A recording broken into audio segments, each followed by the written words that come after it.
Thank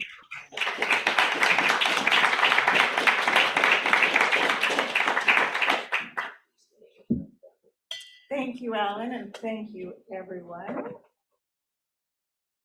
Are we ready? We actually have thanks to Dave, we have a PowerPoint presentation. So I'm going to start off by thanking you for inviting me to speak here today, for inviting us.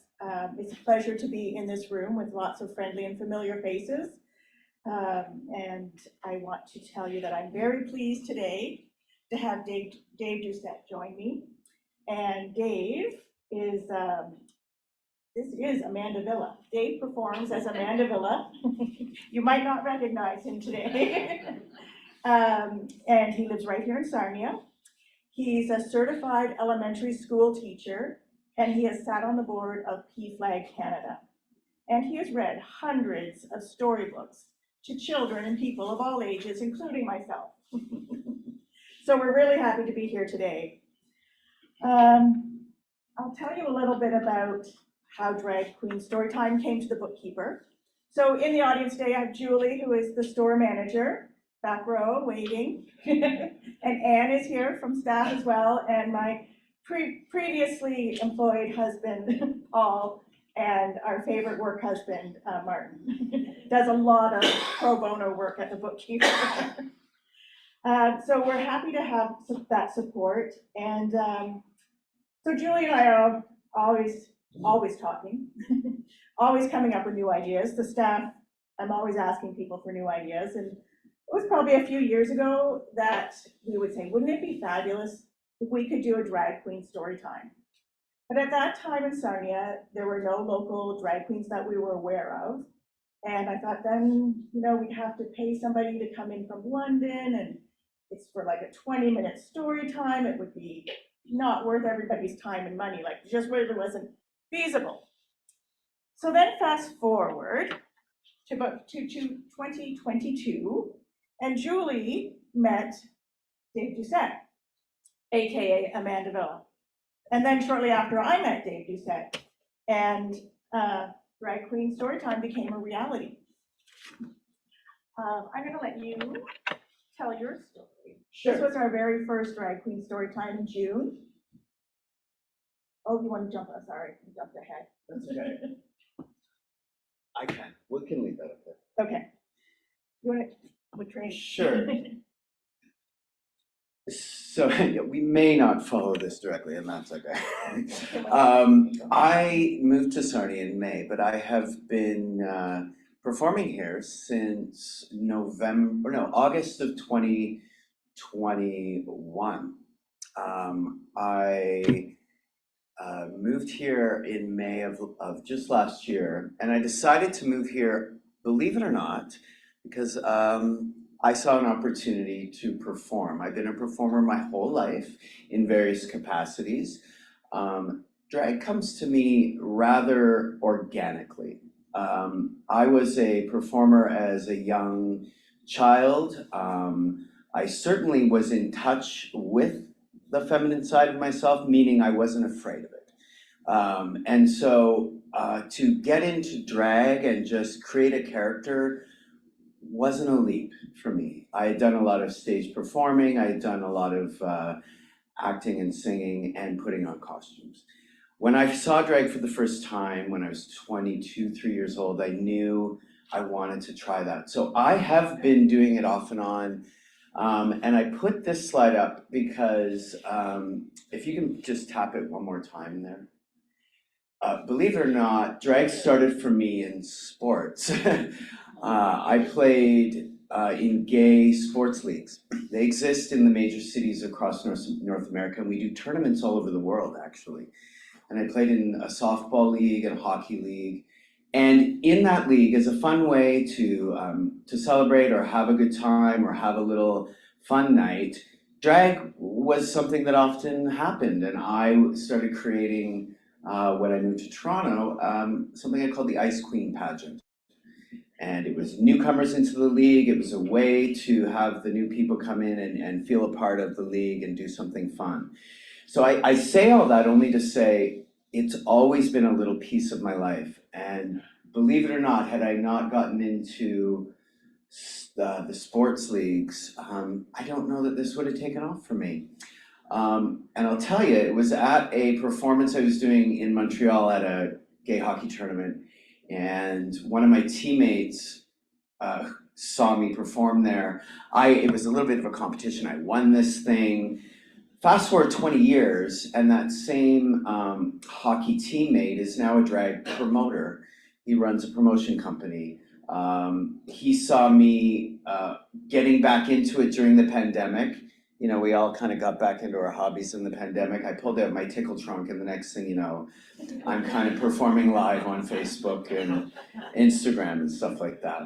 Well, he spots this, and he's like, you know, are you still performing? I mean, I'm much older than I was back then. And, you know, sure enough, yes, I was willing to do it. I was on a leave of absence from teaching, deciding if I wanted to move forward with that. And this opportunity came up, so I grabbed it.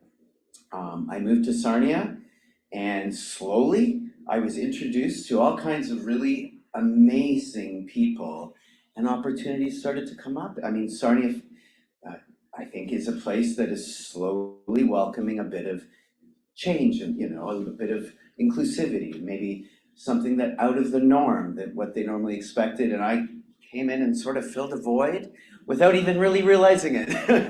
And here I am now at the center of this bookkeeper, shall we say, controversy, and just doing my thing. So yes, today I'm still standing here as a certified teacher. Often think about going back to supply teaching. I hear they're very desperate for supply teachers at the moment, and it's something that will never leave my life. I also worked in long-term care for about 15 years, frontline worker, a lot with folks with dementia.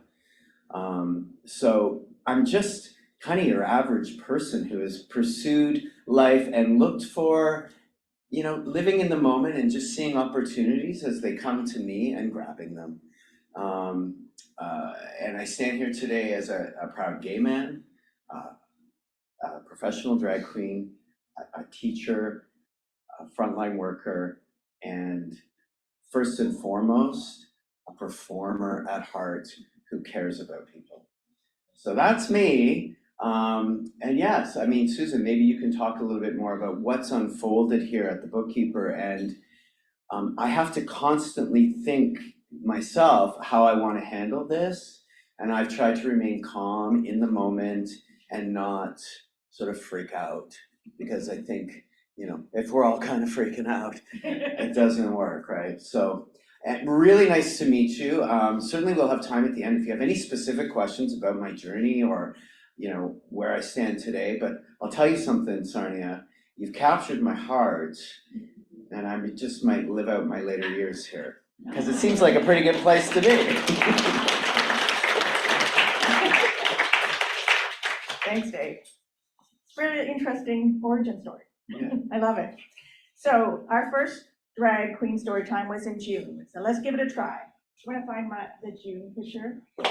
Oh. I walk around in heels, that's not. Yeah, exactly. So our first one in June, Amanda Villa shows up, big blue hair, floral sundress, and roller skates. Was the best. People of all ages attended. We had babes in strollers, we had toddlers, we had middle grade children, teens, parents, grandparents, a really nice wide variety of people. So there she is reading. We had that little toddler with her rainbow leg warmers, kept walking in front. Oh, she was adorable. And so I introduced Amanda. Amanda took off the show. I stood back and watched the kids sitting on the floor with their eyes wide, and I just had one of those moments where I'm already getting goosebumps, where you just think, wow, this is the right thing. This is why I'm here. This is why I'm doing this. This is what I want the Bookkeeper to be in our community. It was a very emotional, moving moment for myself, and I was very, very happy with the whole thing. We did not have any protesters at our first drag queen story time. But following Drag Queen Storytime, there was some online ugliness that came up, and two of the people that were involved in that were men that I knew professionally and personally, and they were really attacking the bookkeeper, and I was stunned, stunned to say the least.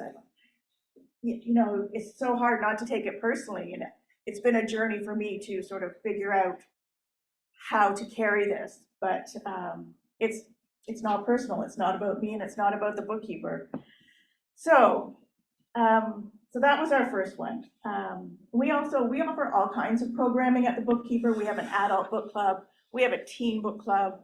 We do a weekly story time every Friday morning at 9:30 that nobody has ever protested or asked me anything about. What else do we do? We're just starting a self-help personal growth book club this month. We are starting craft workshops this month. We're always collaborating with people in the community. And we, as you probably know, we do all kinds of author events. Sometimes we bring authors to the Kiwanis Center. So this is just part of what the Bookkeeper is and what we do in the community. So September went off without a hitch. And which one was September? That was first one. That was June was the first one. Oh, right. September might have been the pink dress. That one maybe. Look at that. Look at that gal. So our first protesters were at the October Drag Queen Storytime. And I wasn't there, so I can only tell you what I heard. There were a handful, I would say maybe 4 or 5 protesters outside the store in October. And I think they were all women. Were they all women, Julie? Local women. And, you know, they were having a conversation. They were asking questions. It was peaceful, and it, you know, not much came of it. And then in November, so in November, it was the weekend of our big 20% off sale. And we had to talk about, like, do we still hold it? It's going to be busy. It's going to be chaotic. But we thought, you know what? Let's still hold story time. Let everybody see it. Maybe they don't even know that it's going on, which is certainly what happened. So now we're expecting protesters because we had them last time. The police were called last time. They came after the fact, and they told us, listen, this is private property. You just tell people, private property, please leave. So I'm ready. I'm going to do that. So if you're familiar with the store, there's a hallway out at the front of the store. So I'm in the hallway. My husband's there. Julie's there. Her husband's there. The 2 other retailers from down the hall, we're all there waiting for the protesters to come. There was one woman that came, one fairly young woman came with a sign, and she just stood and waited for watching in the parking lot for more people. And a couple more people came, a gentleman came. Again, 4 or 5 people. And then somebody in the hallway, we're watching, I was saying, let's just let everybody get here, and then I'll go out and say, you can come in or you can leave. And then somebody said, here they come. And I said, what do you mean? And I looked around and they said, look across the plaza. And across the plaza, coming from the metro area, were about 10 men dressed in black, head to toe, balaclavas, masks. Yeah. One of them had a flag that was wrapped. So we didn't know what the flag was. And I mean, I'm having goosebumps telling you about it now. I was shocked. I was scared. It was very militant, looking very military. They just kept marching towards us in a line. Julie was calling the police on the regular line to say, please come. And then when we saw that, Julie switched over to 911 and said, please come. The police did respond. 2 police cars came.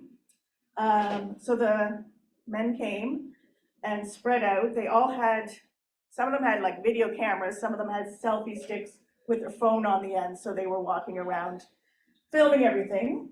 They had signs. They unrolled the flag, which was the Ontario flag of all things. I'm mystified, but whatever.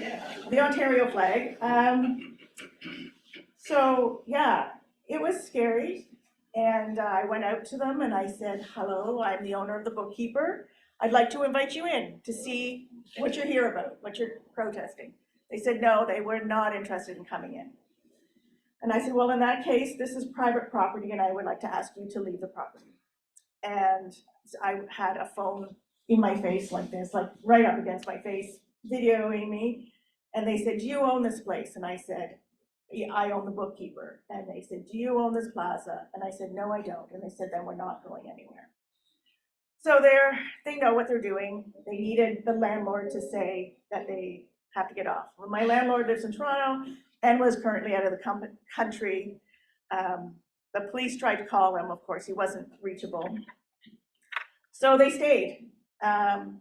Naively, I have always thought, if I could just talk to them, if I could just like sit down and talk to them, we could have a reasonable conversation.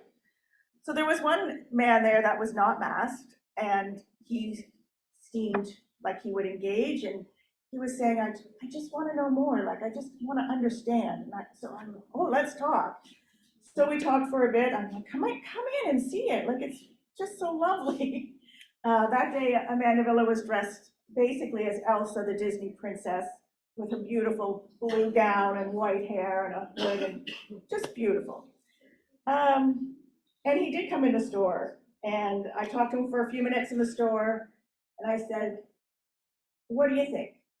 And he said, well, I said, like, he said, you have to remember there's an agenda. And I said, really? I said, like, look at me, look at this store, look at this beautiful story time that's happening here. Do you really, really think there's an agenda happening right here, right now? Well, he really couldn't come up with an answer. But the next thing was he went outside and picked up a sign, and that was his sign that was in that last slide. So I didn't change any minds.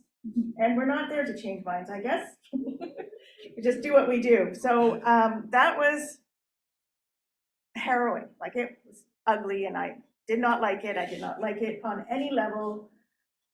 And what I'm most concerned about is I'm trying to build a safer space for everybody to come in, including them if they want to, but I don't want any young youth in our community that is struggling with their gender, their sexuality, anything, to see any of that ugliness when they come in. Like I want it just to be like a big warm hug. Come in, enjoy, look for books, talk to the staff. You know, I just want it always to be good. So I'm very upset about the protesters. What else do I want to tell you? So after that happened, so we talked to the police extensively that day and over time, and learned that most of those men, and I don't know about all of them, but were from out of town. One was from Hamilton, one was from Strathroy. So this is a phenomenon that's happening across North America. These protesters, and I don't even know who they are, but they appear to be right-wing protesters, are traveling to drag queen shows and drag queen story times specifically, and protesting. So it's happening. Libraries all across Canada are having protests.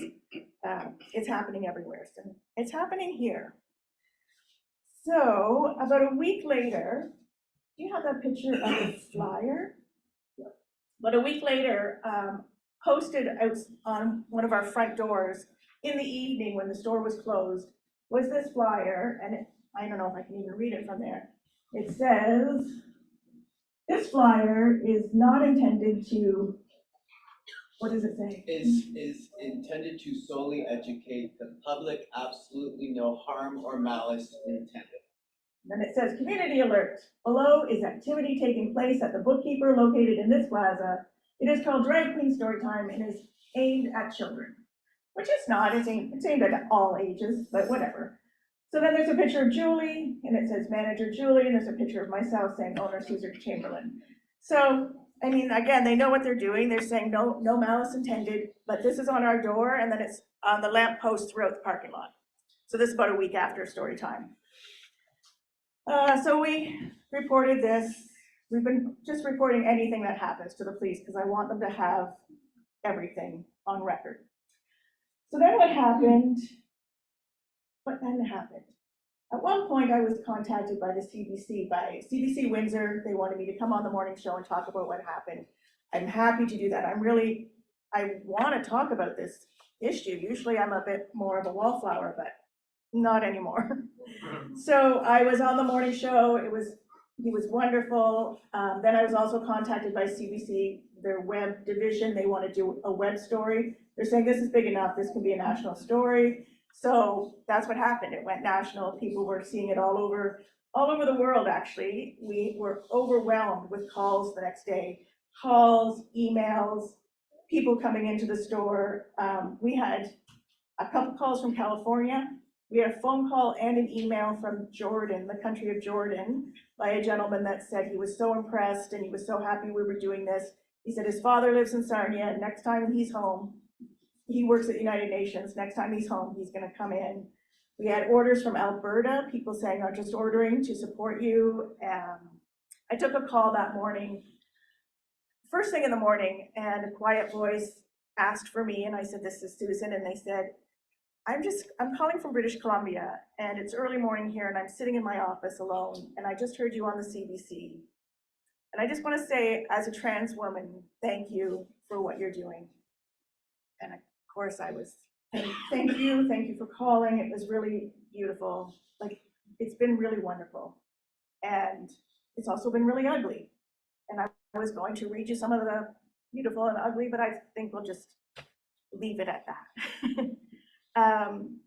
But overwhelming support by everybody. So after that day, Julie and I were like all day head to head, talk. What are we gonna do? What's happening? And I said, I don't want like to rally our side and have two factions standing, yelling at each other across the way. I want it not to be confrontational or controversial, but outside of our control, people started rallying. Social media message groups were started. We're like, have you seen what's happening at the Bookkeeper? We need to be there next time to support them. And so that's been wonderful. The support has been incredible. So of course I want to control it a little bit because it's my store. So we're going to have a party at our next one, which we didn't have one in December because of Christmas. So our next one is January 28th. Storytime is at 10:30, so we're gonna gather at 9:30 in front of the store. I expect there's gonna be hundreds of people there from what we've seen, so that's wonderful. And we're just gonna wear our rainbow shirts and, sing Kumbaya and, have a big love fest and make sure that anybody that's coming into the bookstore has a safe passage. Hopefully the police will remove any protesters, but outside of that, hopefully we will just take up all the space, so there won't be any room for protesters. And then everybody's invited to come into the store and watch Drag Queen Storytime perform. Yeah. We'll do some stories and do some singing, and it's really just a beautiful thing. So I invite you all to come and support that, and we will continue it throughout, into infinity and beyond. Yeah, until I can no longer walk in here. There you go. And then we'll just put Or you in roller jail. skate. Or roller skate, yes, exactly. So tonight, we put some key dates up here for you. Tonight, Amanda Villa hosts Drag Queen Bingo at Refined Fool on Davis Street. It starts at 6, but we recommend you get there early. Ton of fun. We do 3 rounds of bingo with 4 games each round. I perform a little bit. It's a nice, soft introduction into drag, as is Drag Queen Storytime. Exactly. It's just for fun. We have a lot of good laughs there, and I tell a lot of anecdotes. It's kind of my personality. And then Nathan Calhoun hosts Conversations on Tap at Refined Fool, and this is just an open forum for conversations to, maybe it turns into a group of 4 talking, or 2 people, or the moderator, Nathan, gathers the whole room for a moment, and it's really very organic conversations. I'm gonna show up to that in my full costume. It is my brand, and I'm going to talk from that perspective. So that's on the 17th. That's the London. It'll be at London Road, Davis Street. As of today, this is our last day at Davis Street. Refined Fool, they're shutting down for renovation. So 1 to 2 months of renovations there at that location. So anything that typically went on there will happen at London Road. The 27th is my birthday, and I'm doing a show at Imperial City Brew House, another fun opportunity. Nobody has the intel on this, but since we're friends here, I'm gonna be popping out of a cake, so that's. You don't wanna miss that. And then on the 28th, it's our big day at the Bookkeeper. Then on the 29th, I'm getting out of town for a week. And on Sunday we rest, right? And Sunday we rest, we go Yes. straight to the gutters. Yeah. So we would really love to entertain any questions you might have. Can we leave the questions just for a few minutes? Oh, sure.